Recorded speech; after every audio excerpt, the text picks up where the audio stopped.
Hello and welcome to Diecast Restos. My name is Jason and this is a Lesney Matchbox No. 29C fire pumper truck. It was introduced to the range in 1966 and ran until 1970. In its final 6 months of production, the casting did switch to the new Superfast range, but it was short-lived. Its short life in the Superfast series was probably down to the new 1969 Superfast casting Merryweather fire engine. Here's a 29C in good condition. Similar to the 18E field car, the fire pumper truck was visually close to real-world vehicles, but was not based on any particular manufacturer's product. Some references associate it with an American LaFrance, but perhaps it has most similarity to a Maxim fire truck. My example has had its beacon pushed into the cabin void, though it is thankfully still attached to the window moulding. The white plastic apparatus is intact on this model. Often these are found missing either the ladders, additional hose pipes, or both. As you've seen, the plastic is very fragile and has come apart at the contact points. The window piece is riveted in, and that gets removed by using my flattened modified drill bit. All examples of this casting came in varying shades of red, though white trial versions are in existence. The bases were all silver plated and left unpainted. The bumpers had the headlights, bell and siren cast in, while on the sides and rear, textured metal grate platforms led to the doors and apparatus. Switchgear could also be found on either side cast in from the base. All of this meant that the model came adorned without any silver trim. The wheels were only ever 11mm by 45 notch black plastic, and had no suspension when connected to the base. There were very few casting variations to the 29C, with the only difference of note being whether the model came with door decals or not. Mine originally had Denver decals attached, and I shall be replacing these a bit later on. Meanwhile, I'm re-gluing the damaged plastic parts before giving the metal base a polish with AUTOSOL. So when the casting was modified for the Superfast range in 1970, the model lost the Denver decals that were applied to the doors on either side. The casting now received the narrow 10.5mm by 2mm hollow wheels, and the axles were held in place by red or black axle clips. It did make a reappearance in the Matchbox range after it disappeared in 1970. In 1981, the casting was modified for the brief Code Red series based on the short-lived TV series.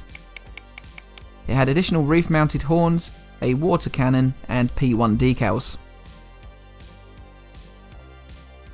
Now to help enhance the look of my restoration a bit, I'm going over all of the exposed metalwork with my MOLOTOW chrome pen. As much as the polishing had improved the look, the metal plating tarnishes over time, so I'm hoping that this will make the model look better than ever.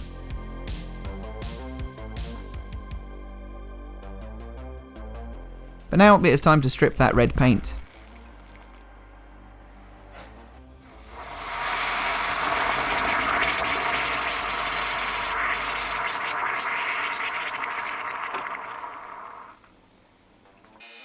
The 29C is a solid casting. Rarely do you find one with damaged bodywork, aside from maybe the intricate lights, bell or siren fitted to the front bumper. The only parts you tend to find damaged are the flimsy plastic attachments.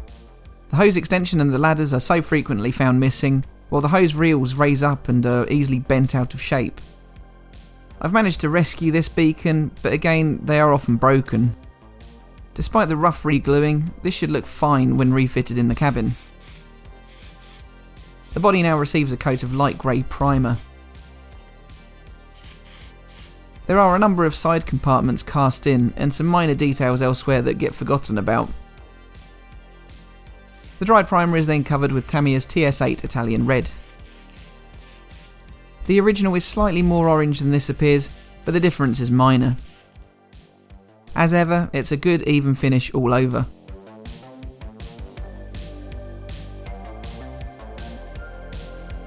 The plastic equipment piece had yellowed over the years, so I've opted to repaint it to freshen it up. I coat it in white primer first, and follow that up with some high coat gloss white automotive spray paint. Hopefully this will look great when reattached. Next up is the simple task of applying my Denver reproduction decals. As ever, I'll leave a link in the description to the source. None of the reproductions I could find were a perfect match to the font of the original, but these will do for now until I can get myself a decent printer to do my own. And after a layer of Mr. Mark Softer, it's now time to reassemble my fire truck. Firstly, my fixed window piece and beacon slots in.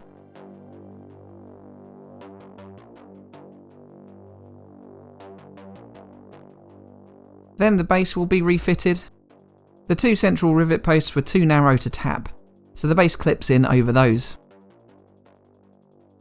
The rear is secured with an M2 screw. And finally, the plastic rooftop section is fitted. So here is how my dilapidated Denver fire pumper truck looked to start off. The silver plated base had tarnished and looked very dull. The beacon had gone into hiding inside the cabin, and the paint and decals were also retreating. The plastic equipment piece had warped and discoloured with age, and the axles had rusted slightly. With some luck, this model had retained its ladder and hose extensions, meaning this was a perfect candidate for a restoration. And here it is now, wearing a fresh bright red coat of paint, teamed with a new decal set for each side. My beacon fix has worked wonders, and that blue beautifully contrasts the red. I'm really pleased with how the MOLOTOW has brightened up the visible cast parts of the base. It's now so much more vivid and interesting.